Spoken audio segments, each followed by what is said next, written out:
Hello, everyone. Thank you so much for joining us today. We're super excited to have this webinar. I'm seeing the numbers pile up here. So we're going to just wait a couple minutes for people to get a chance to join and acclimate themselves to the next hour. So feel free, in the meantime, while we wait, feel free to jump into the chat, say where you're currently residing or where you're currently taking this meeting from. I think the beauty of having an online webinar is that we can reach all the corners of the world. So would love to know where people are tuning in from. I'll start. Let's see.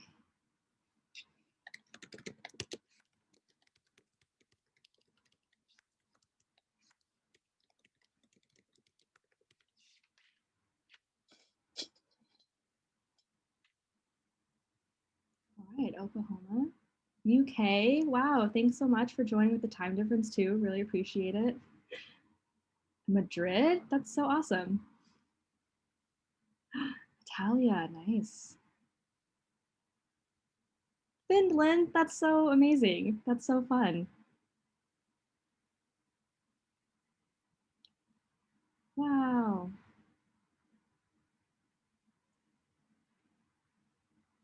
So awesome. Scotland, another UK. That's truly amazing, blowing my mind. I can't believe y'all are joining us from around the world. It's super amazing. As I was mentioning earlier, that's I think been the beauty of being able to host these online webinars, is being able to give access to folks around the world to join us in these conversations and to learn from anyone and anywhere. So thank you so much. We're gonna wait a couple more minutes, maybe until the 5, but I'm going to, in the meantime, share my screen. I am going to be walking through a very quick PowerPoint just to get things kicked off. So I will be sharing my screen. Hopefully y'all will be able to see it.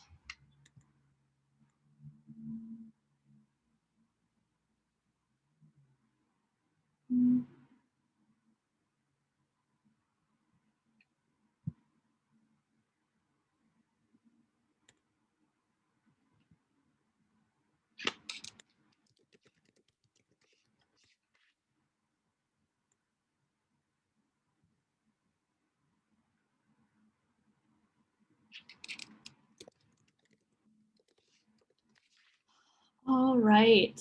So thank you so much once again for taking the time to join us today for the next hour. Super excited to be here. This is Artefact's first Impact by Design webinar of 2021. My name is Andrea Kang, and I'll be your host for today. If you've attended one of these before, welcome back. If this is your first one, Impact by Design is a series that we host to bring together a community of like-minded leaders with a common goal to making positive change through design. So a little bit of background into Artefact. Artefact is a strategy and design firm. We help organizations gain insight, improve and create products and services, and shape more responsible futures.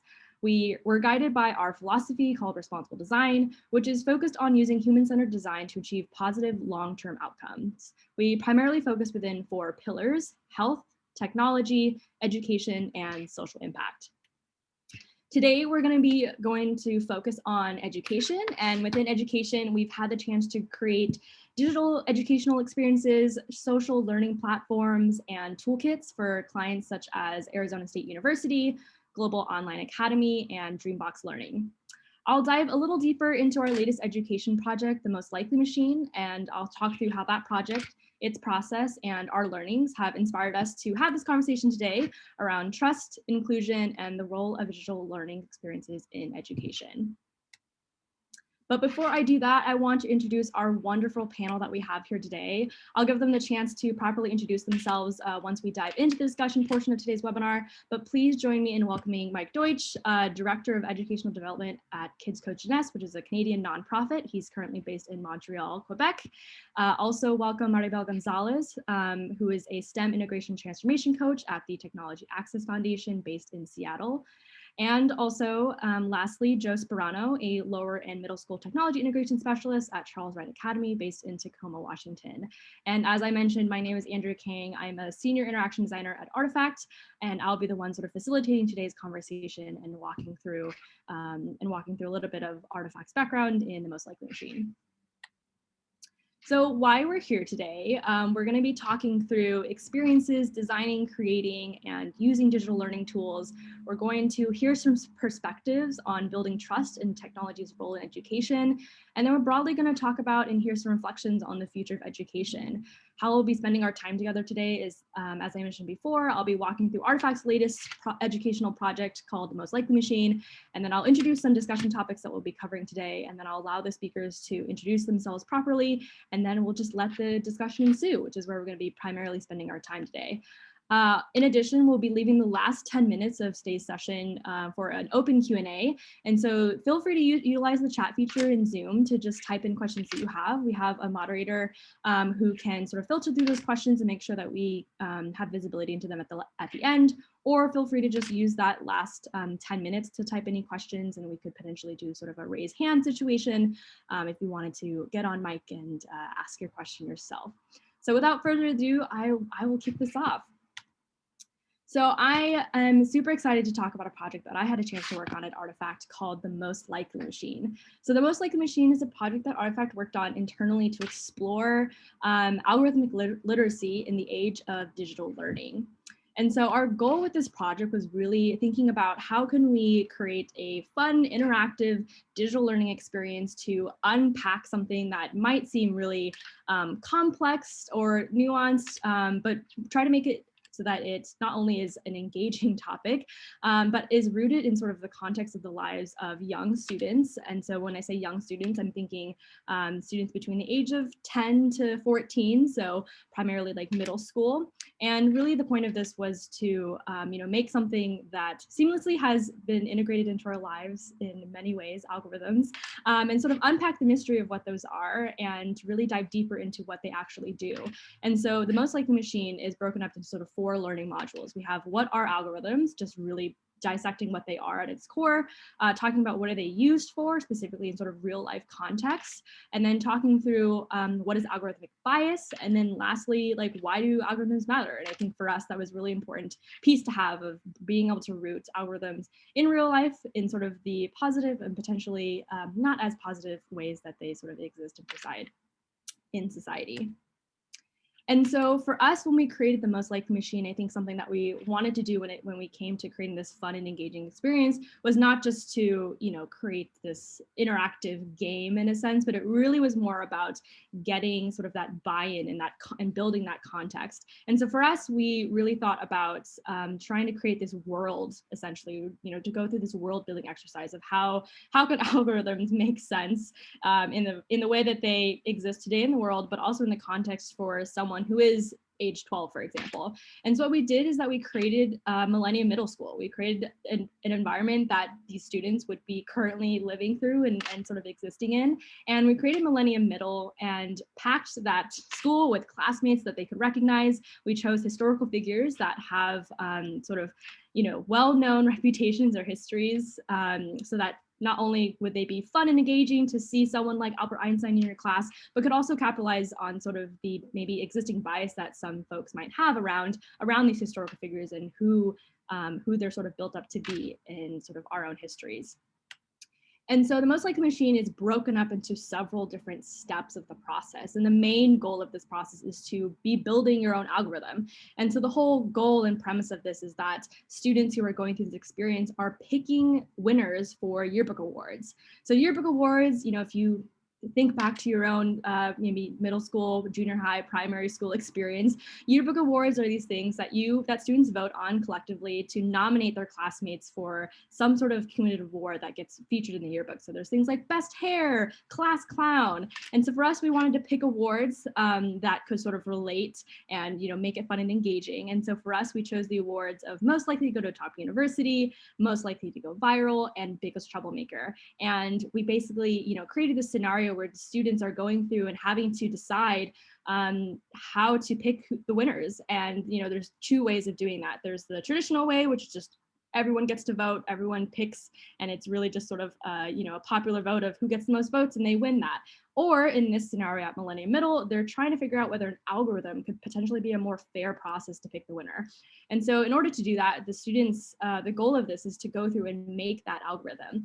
And so here we have an example or screenshots really of what the experience looks like, where students have to go through and categorize traits within the different buckets of the awards. And they're doing that process in order to not only, assert their own bias of what they think what they think it means to go viral, what kind of quality it means to go to a top university, and so on and so forth.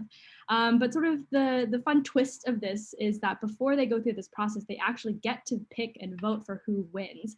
And so in the sort of bottom left screen, what you're seeing is sort of the results of after they've created the algorithm, and they're seeing this disconnect between what they actually voted for and what the algorithm put out. And that's often trying to show this disconnect between sort of your expectations of what you think should be true versus the reality. Because as we know, algorithms are riddled with our own personal bias, but they might not always be, to our own expectations as humans, right? And so a key part of sort of wanting to show that disconnect is to, not only bring out that question of like, what happened? Like, how come Albert Einstein didn't win, like most likely to go to top university? But also to show that algorithms, like, as much as we are influencing and impacting them, they're not always going to sort of function in the same way that we do. And so a big sort of part of this exercise too is at the very end, we go through this section where we talk through real life examples of algorithms as they relate to certain awards. And so for example, with most likely go to a top university, we bring in this example of unfair grading and how that actually happened very recently in the UK, where students, an algorithm was used to try to determine students' test scores. And those test scores often, pit students' test scores lower than they actually would be, which, created a whole sort of system of where are students placed, what universities can they get to, and so on and so forth. And so we not only wanted to show sort of how they relate to in real life context, but also the potential negative consequences of algorithms. And it's not to say like algorithms are terrible and we shouldn't use them, but really to show the reality that there's two sides to every coin. Algorithms do a lot of great things. They make life very efficient, but we also wanted to highlight sort of the other side of that. And so when it comes to using this tool in a classroom or in a virtual classroom or any sort of setting, we wanted to have this component where students could reflect on what they learned. They have a chance to have some time for provocative thinking and get to really dig into what they learned and what they experienced and how that actually impacts and influences sort of their own mindsets on algorithms moving forward. And once again, it wasn't this experience to get them to be super fearful and scared of algorithms, but just to be more informed citizens. And I think for us, when we think about the context of responsible design, I think creating informed citizens, especially in this new age of digital technology, innovation, and learning, we want to make sure that young people, young adults, young kids can become aware and can become informed citizens and be able to navigate sort of the ever-changing world that is going to be technology and how it's intertwined with their lives in a more sort of, I guess, informed way. I know I keep saying that a lot, but to be able to see both sides, right? To see what algorithms actually do and sort of the good that they do, but also to see the other side and have a better understanding of how they work, what they are, and how they impact your life. And so going into sort of the themes that we're going to be discussing today, talking about inclusion and trust, we went through a really iterative process of working with a really participatory process too, of working with students and pitting, prototypes of this in front of them and asking them, like, what are they learning? What are they thinking?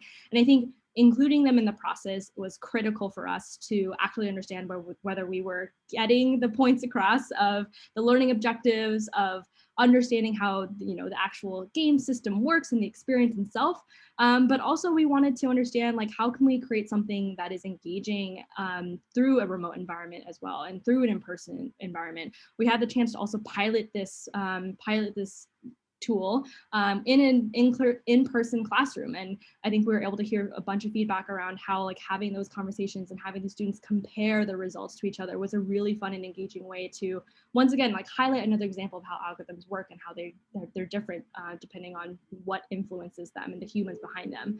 And so wanting to explore sort of this hybrid model and just the way that an experience can exist online can be then brought into a classroom and be, have rich conversation, but also can be something that is self-driven and gives students agency to go through an experience on their own, have a different type of learning experience, but also like have the time to go through it and learn and provide their own takeaways. And once again, at the end of it, with hope that they become more informed citizens.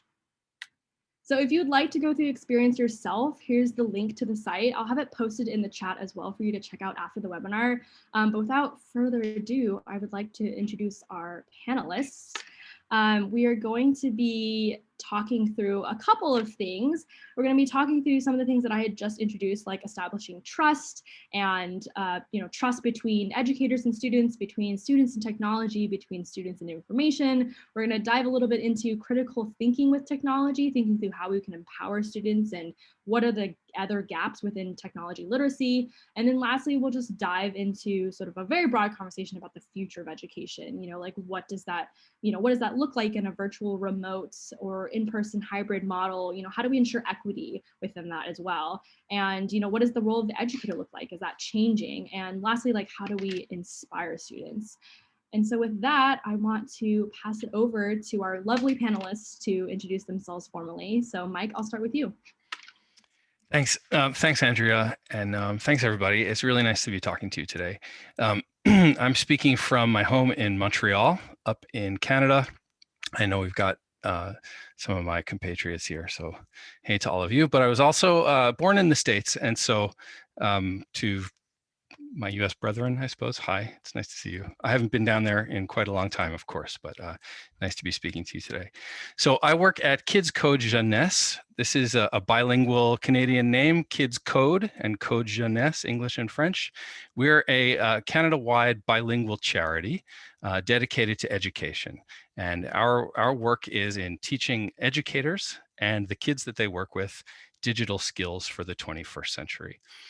We have a special emphasis on underrepresented groups and a focus on equity and sustainable development using all kinds of technology, including coding and AI into the future. Great, thanks so much, Mike. What about Maribel? Hello, everyone. I'm so excited to be here and contribute to this important conversation. Thank you, Andrea and Artefact, for this invitation. So I'm an Indigenous Chicana, I'm an educator, and I'm also a mother of 2 small children.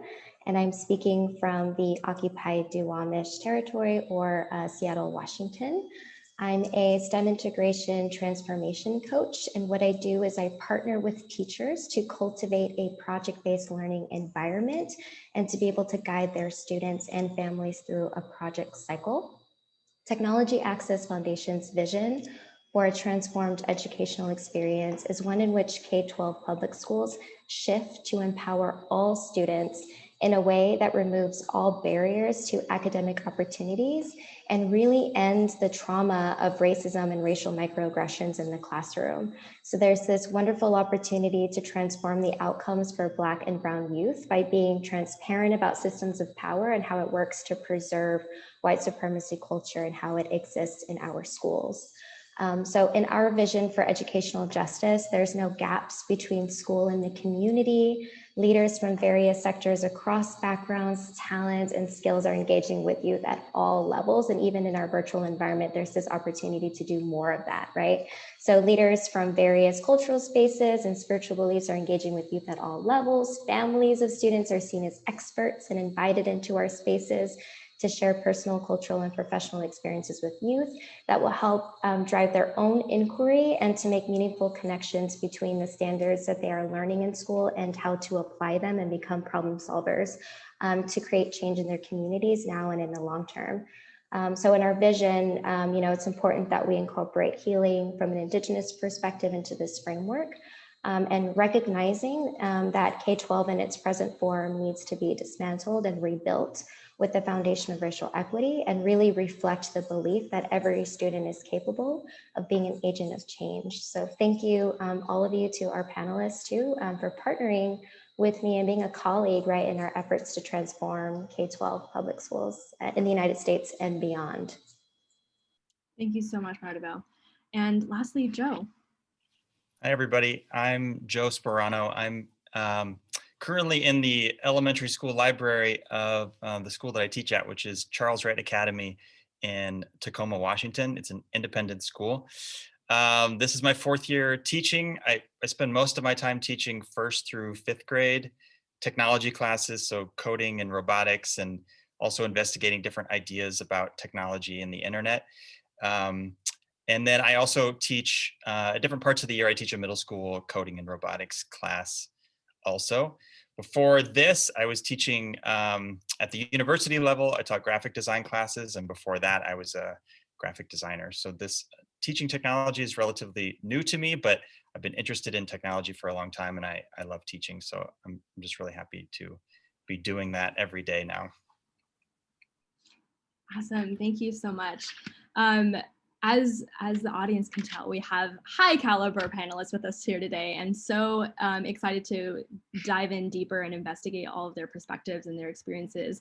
So I'm going to just start with a question that I had prepared for this conversation, but just diving a little bit more into sort of creating, students and allowing them to become agents of change and empowering them and giving them the tools and means to be able to get there. Diving into that a little bit more, how might we establish healthy amounts of trust in relationships that kids have, not only with sort of the world around them, with the technology that they're surrounded by, the tools that they're using, and so on and so forth. But I think something that we learn from the Most Likely Machine is that within so the classroom relationship, kids and students have an immense amount of trust in their educators. They think their educators, are the sources of truth, and they really do rely on them to be sort of their to guide them through this journey of learning. And so I think I want to sort of dissect that a little bit more and talk about how do we then investigate that level of trust within other relationships that students have in their lives, like with technology and information. How can we get them to think more critically about how they place their trust in relationships that can tend to be maybe a little bit more one-sided and potentially leave room for sort of negative actors to seep in as well. So I would love to just open it up to any of our panelists to take a first stab at that.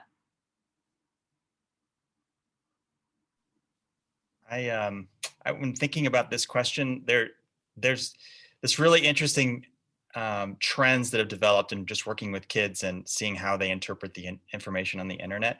And one thing I've noticed is that they tend to trust whatever they read, if they search for something, whatever page is showing on their screen, they tend to think that that is the truth. So for instance, we're in a robotics project in 5th grade. One of the students, Garrett, was interested in, he wanted to program his robot to do a cookie. And so he just searched, how fast do I need to go to do a cookie? And the response said 50 miles an hour. And then I said, well, Garrett, is that for this robot or is that for a car? And so we went back to the page and we read it, and he's like, that's just for a car. So he just thought 50 miles an hour was the answer. So that's one thing, is that kids tend to just take that as being the truth. However, two of the most interesting things to kids about the internet is trolling and hacking. Like, they're very interested in these things that are basically based in distrust. So I don't know how to reconcile those two things, but those are trends that I've just been watching and I think are very interesting. So I'll add on to that. I'll introduce a little bit more about my organization. So our bread and butter is the very first few introductory steps with teachers and kids who are just new to coding and AI and issues like that. So we don't get to know our teachers and kids over time very much. So we have to think about how to be trustworthy right out of the gate, and how to demystify the technology that we're showing them right away, and sometimes in the span of an hour before we tip our cap and say goodbye. So for us, this comes in the form of how we choose which tools we bring into a classroom. We choose tools that are free and open, and we talk about that there are people behind these tools. So we have a strong preference for things like Scratch and microbits, which have foundations behind them, nonprofit charity foundations behind them, or academics, as opposed to commercial tools, although occasionally we use those too. But one of the things we talk about very clearly is this set of blocks you've been given on the side of your page here. People chose what instruction sets to give you to work with. So right off the bat, we try to get them in the mindset, understanding that these are not tools to be taken as given. They can be influenced. You're allowed to have an opinion on them. And we go from there. I'll stop there. Yeah, Mike, I really appreciate that you're offering context to the tools, right? And making sure that they're not taking them for granted, right? And just like, this is technology for the sake of technology, right? And we're going to use it. So my colleagues here talked a little bit about these concrete strategies to engage students and demystifying the tech that we're showing them and humanizing them. And so when I was presented this question, I immediately thought of the like a systems perspective, right? So building relationships is absolutely key to building trust, but not from a corporate perspective, from a completely grassroots perspective, centering the people that you want to impact kind of way.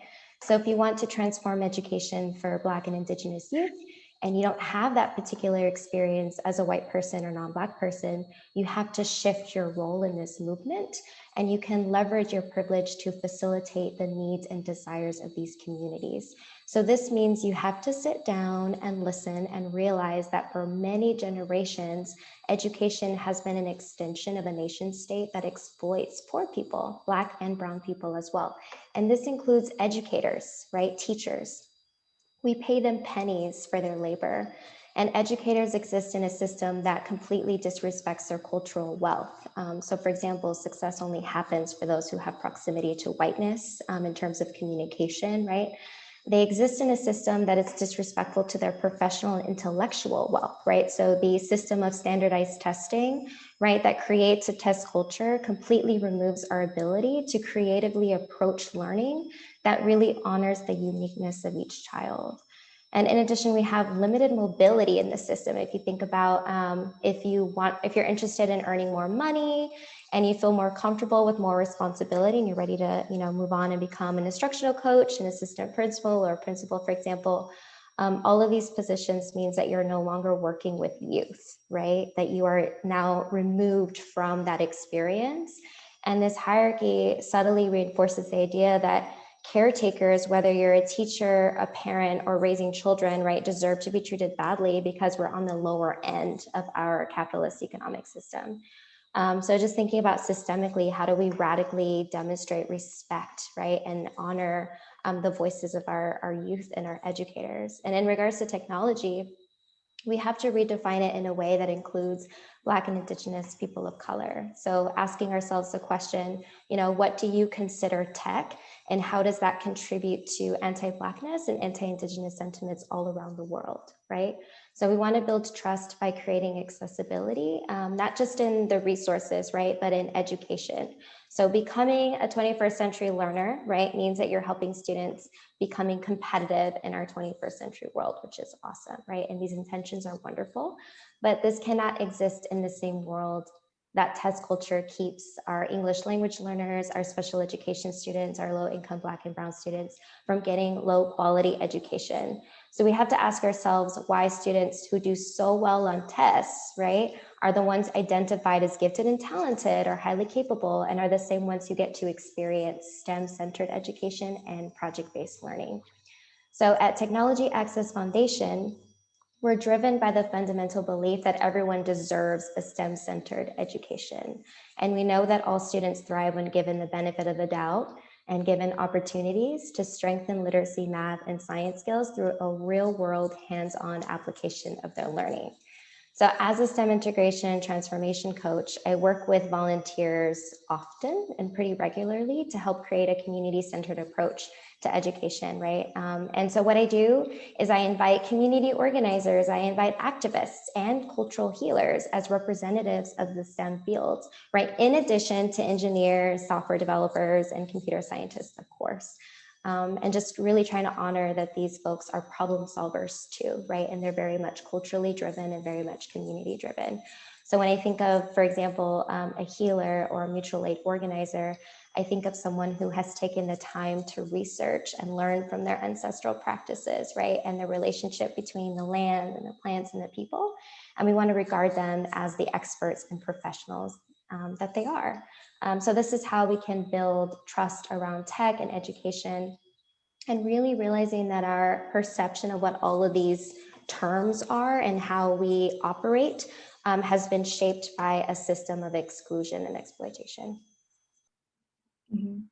Thank you, Maribel, for sharing that perspective. You mentioned something really interesting around how, we need to create this level of, competitiveness with, the modern age and equipping students with new skills that, that need to shift in order to adapt to the world. So I think this, it lends itself nicely to a question that I have too, which is like, what are those new skills that we need to be equipping students with? Like, what are the things that they need to, like learn about in order to become, competitive, individuals in society, for example. Like I know Mike and Joe, you both talked about coding skills, codings or robotics. Like when I reflect back to when I was a kid and like what technology I was learning, it was how to type. It was literally, here's a keyboard and here's where A, B, C is and how to do that. And so I'm curious from y'all's perspective, like what are sort of the next skills that students need to be learning, and specifically sort of in the context of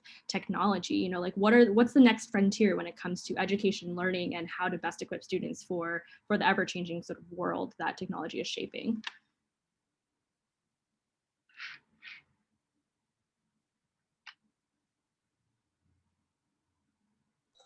I could share. Please. So I'm thinking about like what comes next, right? What, what still needs to take place. And there are still teachers in this country that are only using PowerPoint, right? Or just their document camera. Or when they think about EdTech integration, they're showing videos in their class, right?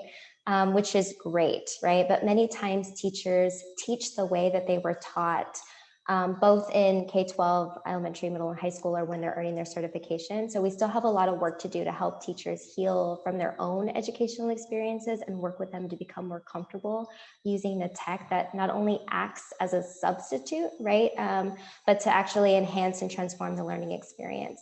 So the goal is for students to become comfortable using the tech, but also to have the autonomy to choose and identify which tool would best be suitable for their approach to solving problems. So sort of like a menu of options, right? And then of course, ensuring that they understand the responsibility of each of these platforms from a moral and social perspective, right? So like making sure that we're integrating our humanities, right, with our STEM. Because in our world today, each and every human being that has a phone or access to a computer has a platform, right? I don't care if you have 5 followers, right? You have a platform, use it, right? And how do we use this platform to help create a world where we're liberated from some of these things that keep us oppressed?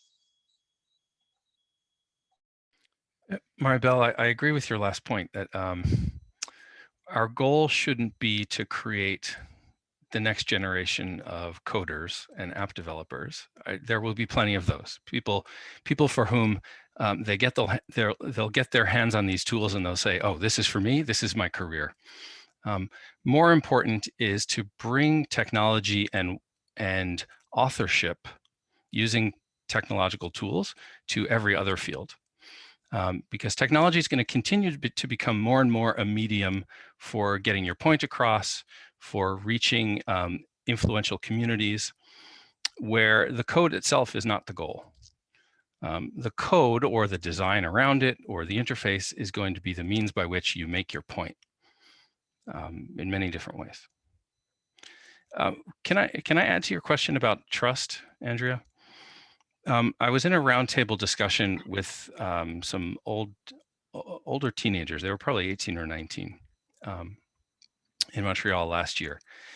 And a bunch of adults, we were asking them about the trustworthiness in AI systems around them. And the question we asked them was hypothetically, suppose you wanted to use a service for mental health. You wanted to talk to a hotline to get some support.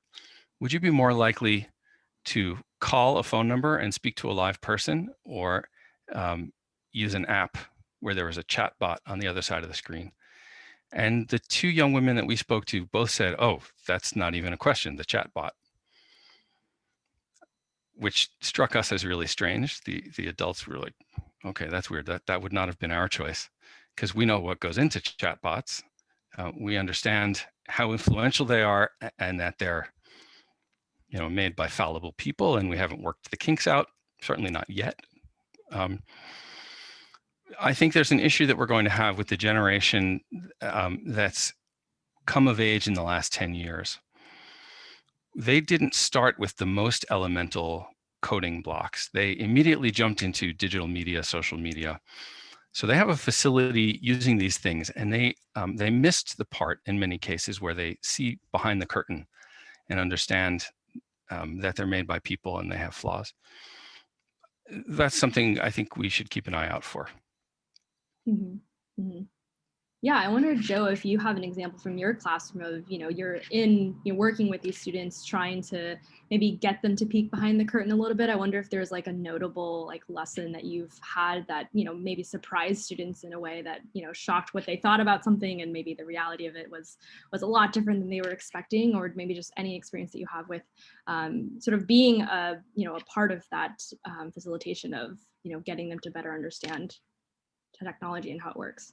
Yeah, so Mike, you mentioned authorship and understanding the context of messages. So we could be talking about social media, also be talking about movies, video games. There are people behind this content, and it's important to help kids recognize that point alone, that people are responsible for this.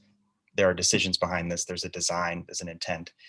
And one of the exciting things about coming to teaching through having worked in design and then coming to teaching is using design as a way of building a project, and creating something is a way of understanding that other people create similar things. So one of the projects that I do in 4th grade is about video games.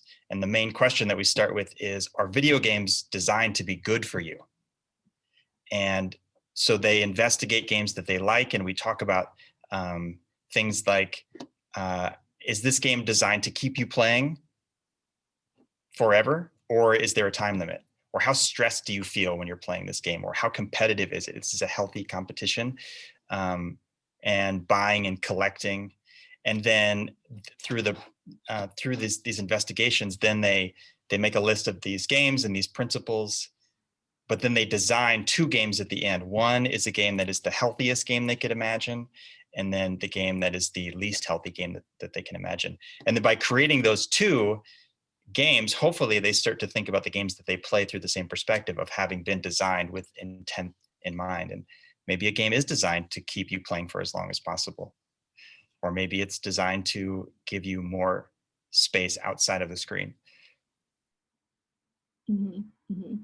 Yeah, that's I think, to me, that's so fascinating. I think that's what I admire most about the 3 of you being in the field as it is today. I mean, because I can only speak from my experiences when I was a student, way back when, and not having any idea how the world was going to evolve and change, and what things were going to be accessible, and what platforms were going to be created. And I haven't even had the chance to process what it must be like to be a young person and to go through that process and go through those changes. And maybe it's not even a change, that these things exist, and that they just know that they exist, and they're put in front of them and told that you need to use this because everyone else is using this, and you just have to be thrown into it and just figure it out, right? But I can imagine that can be really daunting, given just the complexity and just sort of the vastness of a lot of these tools and a lot of these things, right? And especially things like video games, where that they seem so innocuous. They're like, oh, it's just a fun pastime. It's a way that I can socialize with my friends.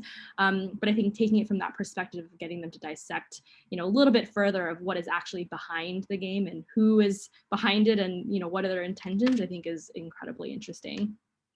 So I wanted to pivot a little bit and talk, still continue to talk about sort of technology's role, but sort of gear this question more towards how it relates to equity. So I think that's something that Mike and Maribel, you guys both had mentioned sort of within your organizations, that is a huge focus around bringing in equity into education. So I guess I would love to know any thoughts that y'all have around, what do you think is technology's role in solving for inequities in education, whether that's, today, right now, we're thinking about access, in this sort of, obviously in this state where education was upturned and people had to, on very shorthand notice, convert into a totally different learning environment. Obviously that provided great inequity with access to quality education, just with the tools that were needed in order to do that, right? And there's sort of thinking through what are other experiences that could help sort of alleviate some of those things and sort of create the change that we want to see within education.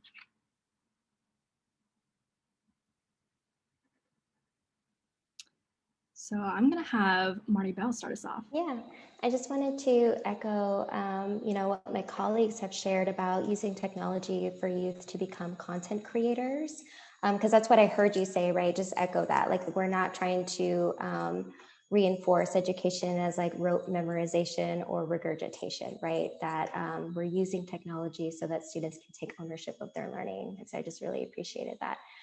In terms of technology's role in solving for inequities, I really want to ask, tech companies to take responsibility for their participation in test culture. Now, there's some really amazing platforms like Pear Deck and Flipgrid, right, that are awesome, and teachers are using it all of the time. But to really use your role to advocate for a much more responsive and equitable approach to education by pouring the resources that you have and the networks you have access to into underserved schools and communities. An example of how tech can be used to perpetuate test culture is, I'm just going to throw out a name of a company, Achieve 3000. It's not the organization itself, right? So Achieve 3000 is based in Texas. And has like these wonderful goals of improving Lexile reading levels, right, in schools. And so it's like really fabulous because there's like all kinds of learner modalities are like, there's optional activities and programs for students to self-select what works for them and note-taking.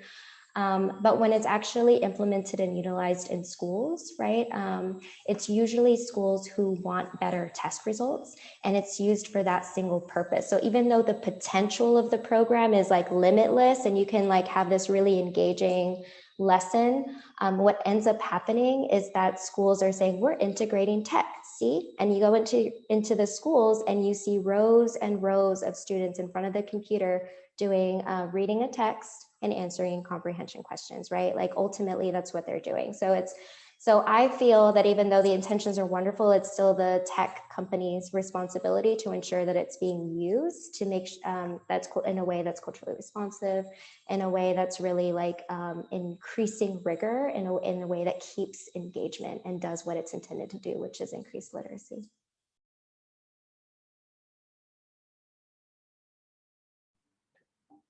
Mark or Joe, any thoughts to add? Thank you, Marty Bell. I'll say from the experience in our organization, technology has, assuming the infrastructure is there and the people who need the access have it, technology has made it easier for people to reach the educators they need. And that's not always, third-party services like us. We've greatly expanded our reach by being able to teach virtually. We spent our first number of years as an organization with our staff and our volunteers driving from school to school, which necessarily meant that we could serve Canadian cities and inner suburbs, but we couldn't reach outlying areas. And in Canada, there's a lot of outlying areas. So being able to do things online, especially where there's government and local investment, so infrastructure's there, has meant that the educators who've got the ability can reach the populations who lack, and matchmaking can happen, which is really nice. Andrea, in your question, it got me thinking about, and Maribel, your reply got me thinking how technology is used for grading and text comparison and automatic assessment and things like that. And I find it hard to see an upside to that. In our world of K-8 coding education, we often see what look like coding puzzles, where it looks like lots of bells and whistles in an app that's like pretty and colorful, where kids are ostensibly learning to code by dragging and dropping and solving puzzles. And that is not what we mean by technology-enabled learning. It's not authentic. There's no space for a teacher or other educator or even peers to understand what each other are thinking and play ideas off of one another. So I guess short answer would be, I see a lot of education using technology for the wrong reasons, which is too bad. but there are ways in which it makes good teaching more possible than it used to be.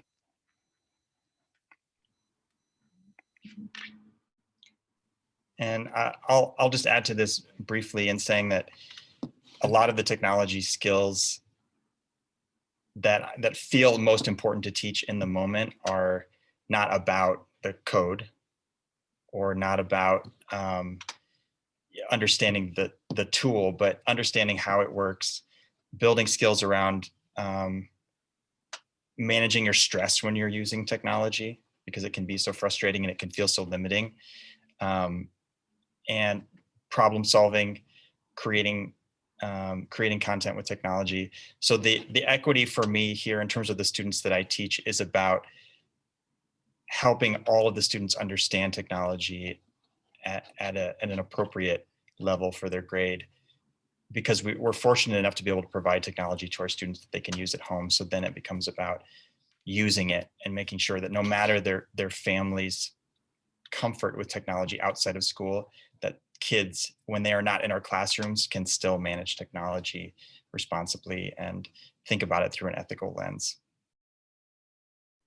Mm-hmm. Thank you so much, Mike, Maribel, and Joe, for sharing all of your perspectives. We do have about 12 minutes left, and so I want to open the floor for Q&A. And we already have had some great questions thrown into the chat, so I'm just going to sort of reflect some of those questions back to our panelists. But one question from Michelle is asking, they're teaching all of their subjects online at the moment, like I'm sure most of us are.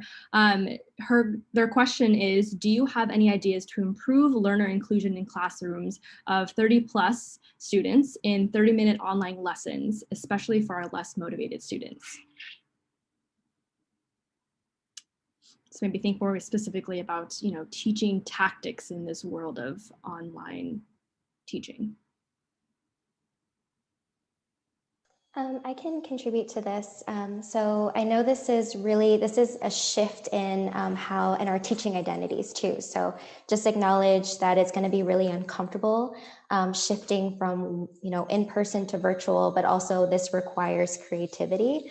So I know with Technology Access Foundation, in our partner schools, we're in 7 schools. Some of the ways that our coaches and our teachers are pivoting is by doing the reverse, so like the flipped classroom. So during asynchronous time, that's where they are watching a video or recorded video of their teacher doing that stand and deliver like that. I mean, that's inevitable. Even in project-based learning, like at some point you do need to just teach, right, and share. So during asynchronous sessions, you have your video or your reading, right, independent work, your reflection work. And then when you have your live synchronous sessions, that's where you are really leveraging collaboration, that breakout room, discussion, right? Using the Padlets and all of that to engage in conversation.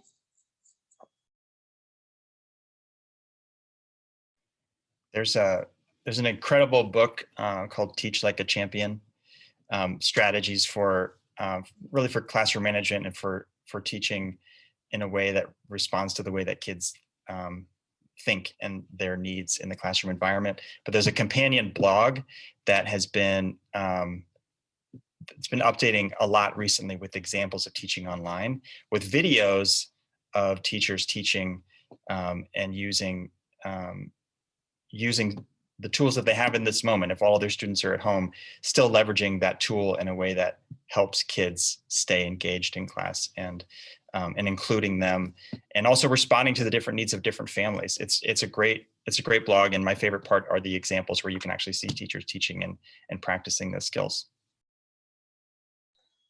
And I just want to add too that that all of you are doing a wonderful job. So educators are doing a wonderful job, right? Trying to make this as most engaging for youth as possible.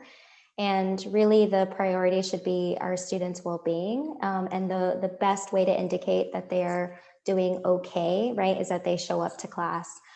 So really just focusing on making sure that they are there and engaged throughout the entire lesson, even if that means abandoning some of your goals for the year in a traditional year. So my suggestion is to redefine goals that are like by day, by week, right? Like this week, I am going to talk with this student for 2 minutes just to build a relationship with them. right? And by the end of the week, if I have a pretty okay picture of where they are psychologically, then I'm going to call this week a success. Right. So that's a strategy that you can try to help, right? Like feel like you're doing your part as an educator, but also making sure that we're accommodating our expectations for a virtual world. Somewhat related to that, we had another question asking, the future of education seems to be in blended learning using programs such as Zoom. How can we ensure safety and inclusion with tools and programs like this, which could potentially be exploited?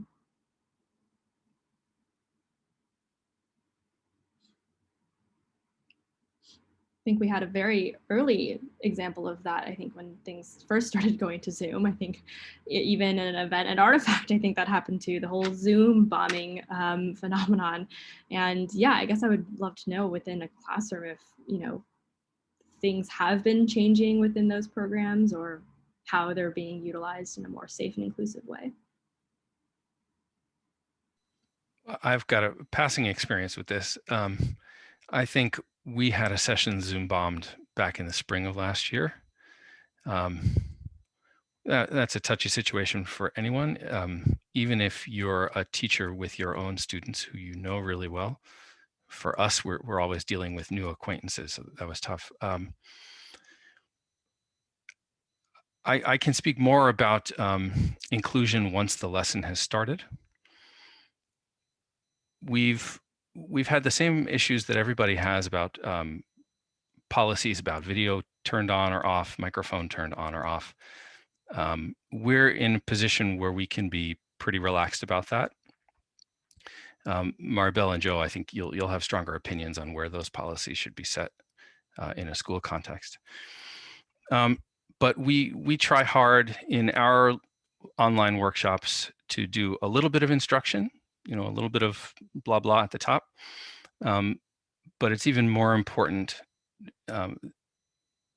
in this situation to have hands-on, have discussion, have participation. And the notion of blended learning is something we're moving towards also. I'm thinking about students' feelings around sharing their camera, right, and not showing their camera. And I absolutely believe that there should not be an expectation for them to turn on their camera. And we have to give students the benefit of the doubt. So they know the impact, right? So they're trading, okay, I might be really embarrassed if my screen freezes and what's left is me making a funny face and then we can do a screenshot, right? So I was thinking about, I try to operate from possibility and think outside the box and what are barriers and what if those barriers were gone? And I'm imagining a technology that was created where the teacher could see, they're the only ones that have access to the participant's camera. If they were to turn it on, or there was a way that you can select, I only want my teacher to see me right now. And I think that would be wonderful if that was created so that teachers can really see what facial expressions, and they can build that relationship.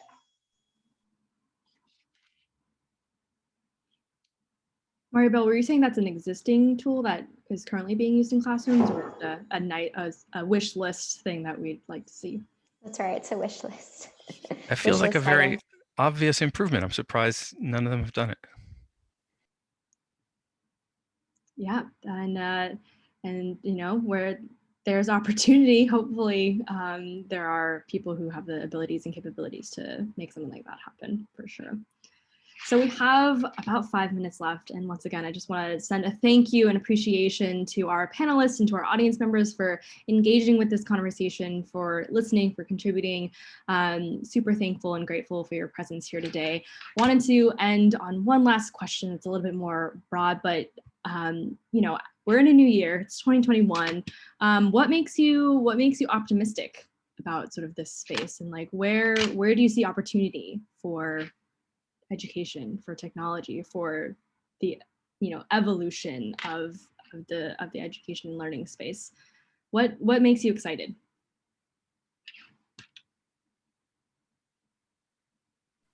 I'll jump. Mike, go ahead, Joe. Mike, you. Okay. So I'll add a little bit of my own biography in answering your question. When I started I was a product of the let's teach every kid to code wave of the 1980s. And most of the people who came out of that wave actually coding looked like me, came from socioeconomic backgrounds like me.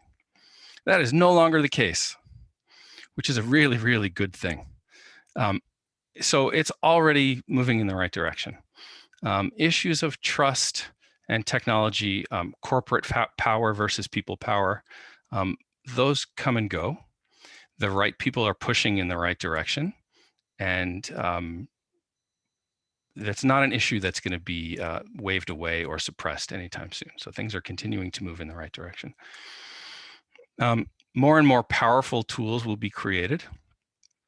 And something we didn't really touch on is that the line between school and life is a little more blurred than it used to be. So there's issues to watch out for in that sense. But you can already see the democratization of technology, more apps coming from different places, from different perspectives to be used in different ways than we've had before. So I think we're on a good trajectory. Yeah, and that democratization also comes back to authorship and kids being able to create with tools. You know, so many tools now run directly in the browser, which means they're available on lots of computers. And you don't have to install an app or purchase an app. You can just use it through the website, which means there are more opportunities for kids to investigate how things get made on the internet, things that they appreciate but don't really understand. And coming back to video games, for instance, there are several different tools that I've used in class where kids can create video games, but it allows them to create games that work for them or that communicate ideas that they're excited about. And you know, that's new. That's something that didn't exist 15 years ago. And the potential of that especially for students and understanding media, I think is really exciting. And for me, it's more accessibility and thinking about intersections of ed tech and justice-centered teaching, healing approaches to teaching. And so thinking about, you know, the foundation of anti-racism and racial equity. Like if you think about like this past year, more and more teachers and administrators are becoming really committed to this, right? And you see lots of organizations that are now like updating their mission, right, to reflect this along with their original mission. And I think what needs to shift is our belief that anti-racist teaching is a pedagogy or a teaching philosophy, right? That it's just that. So we have some teachers in our school that love to do that, right? It's actually both of them. So anti-racist teaching is a pedagogy and it's a teaching philosophy, but it's also the fundamental key that will completely transform education in a way that benefits every single child, especially our Black and Brown youth. So it's changing and we need to hold ourselves accountable to ensure that we're using an anti-racist lens, framework, and rubric. So making sure that when we're developing these new tools or we're developing curriculum, that we are training new leaders, that we are working with youth, that we are approaching this from an anti-racism lens, right? And there are educators that are really loud about this, and I want to give them a shout out because my own development has been shaped by you know, their work. So Victoria Thompson, who's also an anti-racist edtech consultant, is also a STEM integration transformation coach with TAF. Our very own executive director, Trish Melendez-Dazico. We have Dr. Rydell Canny, who is also, who directs our network for EdWork programming at TAF. Lorena Herman, based in Austin, in Texas. Liz Kleinrock in DC, Teach and Transform. Britt Hawthorne in Houston, Tiffany Jewell in Massachusetts, Victor Hicks in Georgia, and y'all know Dr. Bettina Love and the Abolitionist Teaching Network. We have the Washington Ethnic Studies Now organization based in Washington, and Trisha Mokino in New Mexico. So just looking to like making sure that we're looking to these leaders that are already doing this work, and then recognizing that they also exist in your networks, in your school buildings, in your communities. Even if they're not well known, there is an educator of color, there is a tech of color like in your organization that is advocating for this, and to listen to them and to look to them. Thank you so much, Maribel, for sharing that. And yes, shout out to all of those people who have had such immense contributions to this. And let's continue to push that and you know, vouch for change. So thank you, everyone. We are at the end of our webinar today. Once again, I want to thank everyone for joining us. Thanks to our amazing panelists for all of your perspectives and thoughts. It's been incredibly humbling to hear your perspectives and to learn so much in this hour. Just wanted to let everyone know, all of the attendees, that Artefact will be sending an email with the recording and speaker contact information. I know there were a lot of questions in the chat that we did not get to. And so if you wanted to direct those questions to the speaker themselves, we will be sending out that contact information since we know we had limited time today. Once again, thank you so much, everyone, for attending. Hope you learned something. Hope you enjoyed this time, and we'll see you at the next webinar. Thank you. Thank you so much. Thank you. What an honor to learn from you all. Have a great day. Thank you, Andrea and Jasmine. This was exciting.